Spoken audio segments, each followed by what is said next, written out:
Fala aí, pessoal, tranquilo? Nessa aula a gente vai estudar simetria para resolver resistores, né? Malha de resistores ou uma certa distribuição de resistores. Então vamos lá para a questão, né? A questão é o seguinte: a gente tem um dodecaedro formado por resistores em suas arestas e a gente quer calcular a resistência equivalente entre pontos adjacentes. No caso aqui eu escolhi ponto A e ponto B. E pontos opostos, digamos assim, vértices opostos, o vértice A e o vértice C. Então, primeiro a gente vai resolver a parte mais fácil, que é a parte mais comum que normalmente o pessoal sabe fazer bem, que é calcular em pontos opostos, certo? Vértices opostos. A ideia é bem corriqueira e muita gente já sabe utilizar, mas eu vou fazer aqui para exemplificar o método. A gente vai utilizar a seguinte imaginação, né? Em resistência equivalente, normalmente, a gente está sempre pensando em uma fonte externa que vai enxergar aquela distribuição de resistências como uma certa resistência de uma resistência X que a gente quer calcular, certo? Então, para isso, a gente pode dizer que dessa fonte vai sair uma corrente I e depois que essa corrente I se distribui pelo sistema aqui, ela vai sair como sendo I também, né? Então, eu já até desenhei aqui para vocês. E agora é o seguinte, qual que é a técnica aqui para resolver? Pela simetria espacial, a gente tem vários caminhos que são equivalentes, ou seja, que são análogos e a gente não consegue diferenciar eles em termos de correntes que passam por eles. Então a gente vai tentar identificar quais são caminhos análogos e sendo análogos, a gente pode dizer que passam as mesmas correntes pelos respectivos resistores nesses caminhos. Então, para isso, a gente pode identificar vértices que são análogos, ou seja, que têm o mesmo potencial devido à mesma queda de potencial. Então, vamos identificar aqui a partir do vértice A. Claramente, esses três aqui, eles são completamente equivalentes.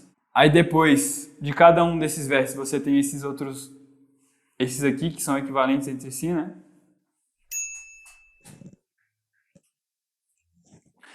Aí agora, partindo desses vértices aqui, a gente tem novos vértices equivalentes, que eu vou preencher com X aqui.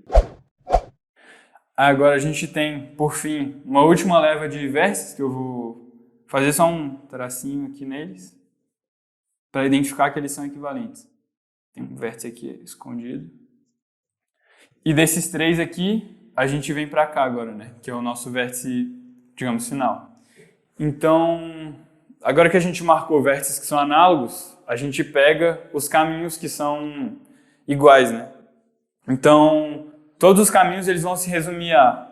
Você tem primeiro o vértice A aqui, aí depois você vai para um vértice bolinha azul, né? Então, ele vem para um bolinha azul aqui. Aí depois do bolinha azul, você vai para um círculozinho aqui azul. Depois do círculo, você vai para o vértice X, né? Depois vai para o tracinho. E por fim chega no vértice C. Aqui A e aqui C. E agora é o seguinte. Quando você sai então do vértice A, né? Como você tem três vértices iguais e chega uma corrente I, então para cada um desses ramos você vai ter uma corrente de I sobre 3.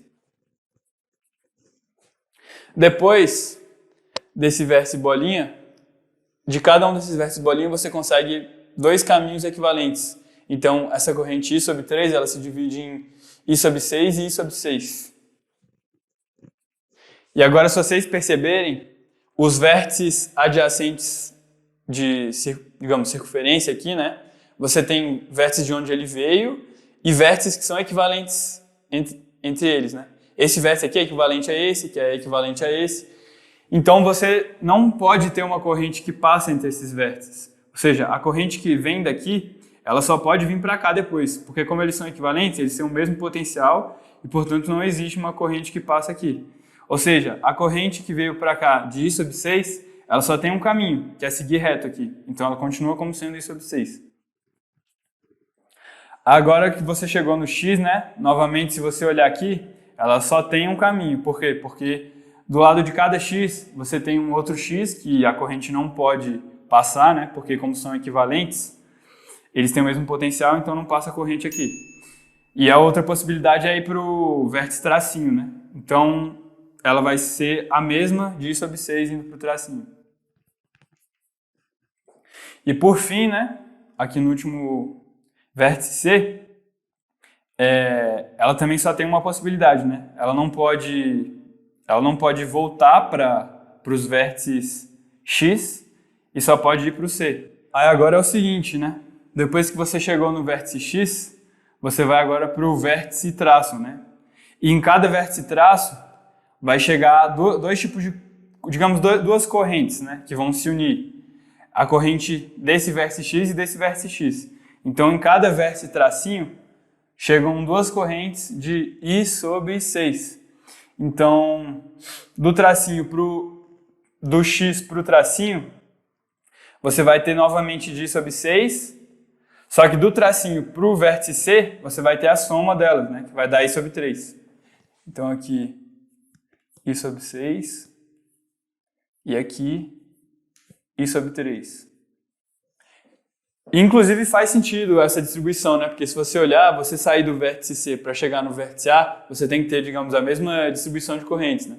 Então você tem que ter uma simetria aqui entre esses pontos e esses pontos, né? Que é exatamente o que mostra aqui, I sobre 3 nas extremidades e esses 3 aqui como sendo I sobre 6. Então agora a gente pode utilizar a queda de potencial e a própria, digamos, definição de resistência equivalente para calcular a resistência equivalente. Então a gente tem que a DDP entre esses pontos vai ser a resistência equivalente vezes essa corrente aqui, que é justamente a queda de potencial entre esses pontos. E como a gente pode calcular essa queda de potencial? Utilizando esse caminho aqui que a gente viu, né? Então ele vai ser o quê? Vai ser a resistência de cada ramo desse, que é simplesmente R, né? Porque a gente foi de aresta em aresta, multiplicado pela respectiva corrente que passa por ele, né? Então vai ser, fazendo a conta aqui, ó, vou somar esses três, vai ficar RI sobre 2, já somei esses três, mais 2RI sobre 3. Isso aqui dá 3 mais 4, 7, RI sobre 6. Ou seja, a resistência equivalente é 7R sobre 6. Beleza, agora vamos para outra parte do problema, que é calcular a resistência equivalente entre pontos adjacentes.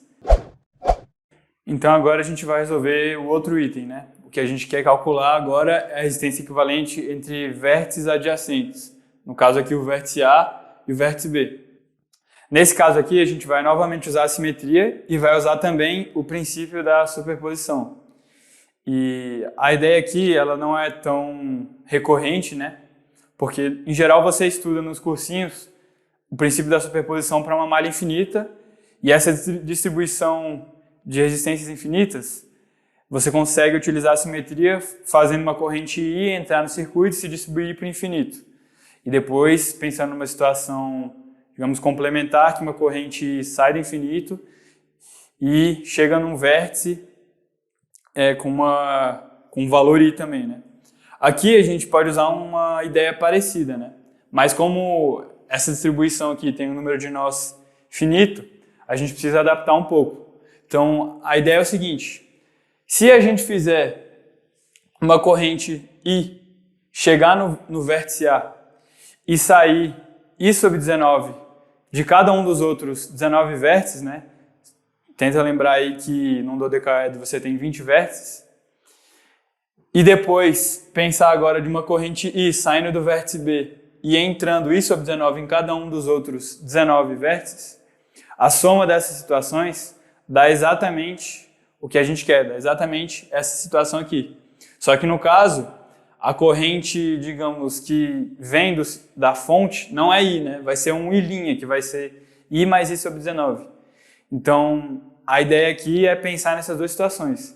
Então, sempre que você tiver um poliedro bem simétrico, como um dodecaedro ou um cubo, você pode calcular a resistência equivalente pensando nisso. Pensando em um dos vértices entrando uma corrente I e calculando depois o número de vértices restantes e fazendo de cada um deles sair o mesmo valor de corrente e cuja soma vai dar a corrente I, né? Para respeitar a condição de o tanto de corrente que entra e o tanto que sai, né? Digamos. Então agora vamos utilizar isso, né? Então, no vértice A, na primeira situação, você tem entrando uma corrente I em A, né? E saindo de B, uma corrente de I sobre 19. Na segunda situação, você tem uma corrente de I sobre 19 entrando em A. E em B, sai uma corrente I, né?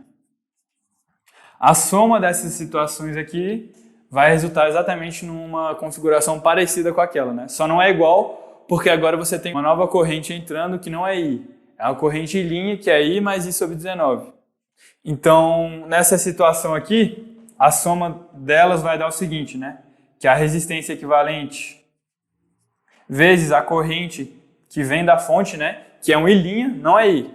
É I mais I sobre 19, que vai dar 20 I sobre 19. Isso tem que ser igual à queda de potencial entre o vértice A e o vértice B, né? Com a soma dessas configurações. Só que agora é o seguinte, na primeira situação, a gente fez ela ser completamente simétrica, né? Em relação a todos os vértices que não sejam vértice A. Então, o que acontece? Nessa situação, esses três vértices são equivalentes. Então, se entra uma corrente de I aqui, com certeza você vai ter uma corrente de I sobre 3 indo para cá, I sobre 3 indo para cá, I sobre 3 indo para cá. Embora você tenha uma saída de corrente de I sobre 19, a gente sabe que a corrente que passa aqui, ela é I sobre 3. Então, nessa situação aqui, vou até pintar de outra cor, você tem uma corrente de I sobre 3.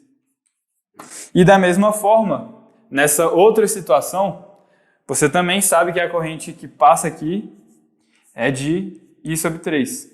Por quê? Porque daqui está saindo uma corrente de I. E todos os outros três vértices são equivalentes, né? Porque a gente fez entrar em cada um deles I sobre 19.